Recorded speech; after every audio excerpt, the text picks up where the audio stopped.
దాన్ని ఏం చేశాడు, ఏరియా ఆసుపత్రులు పెట్టాడు. ఏది మన దాన్ని ఏమంటారు, డివిజన్ ఆసుపత్రులు ఇట్లాంటివి పెట్టాడు కదా, పల్లెల్లో ఆసుపత్రులు, ప్రాథమిక ఆరోగ్య కేంద్రాలు, విలేజ్ క్లినిక్లు. వాటిట్లని నిదానంగా కన్వర్ట్ చేయాలని అతని ప్లాన్. ఆపరేషన్స్ అక్కడే చేసాడు, ఆ ఊళ్ళలోనే. అలాగే గవర్నమెంట్ హాస్పిటల్ ఏది ఈ మెడికల్ కళాశాలకు అనుబంధంగా వచ్చేటటువంటి ఆసుపత్రులు ఏవైతే ఉంటాయో వాళ్ళకి ఏంటి ప్రాబ్లము, ఖర్చు అవుతుంటది ఈ చేయాలి. గవర్నమెంట్ ఆరోగ్యశ్రీ ఇస్తే చేతిలో డబ్బులు ఆడతాయిగా, పిల్లల దగ్గర తోచుకోనక్కర్లేదు ఆటోమేటిక్ గా. ప్లస్ ఆ డయాగ్నోసిస్ వీటన్నిటిలో డబ్బులు వస్తాయి కదా వాటిలో, దెన్ అవి సెల్ఫ్ సఫిషియెంట్ అయిపోతాయి, కార్పొరేట్ స్ట్రక్చర్ లో నడుస్తుంటాయి.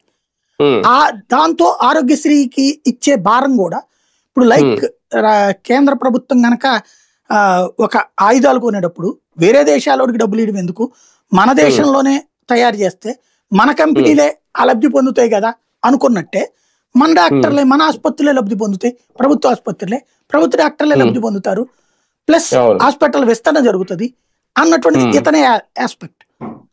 లేదు ప్రైవేట్ ఆసుపత్రులు పెరగాల, ప్రైవేట్ ఆసుపత్రులు ఎదగాల అన్నటువంటి వీళ్ళ ఆస్పెక్ట్. దాని చుట్టూ జరుగుతున్నటువంటి ఆలోచన ధోరణిలో ఉన్నటువంటి లోపం వీళ్ళిద్దరి మధ్యన కూడా. ఫైనల్ గా అయితే ఇంకా చేసేది అయితే ఏం లేదు. సంబంధించి పబ్లిక్ అదృష్టం బాగుంటే బతికి బాగుంటారు, ఈ వ్యవస్థ కొత్తగా పెట్టేది.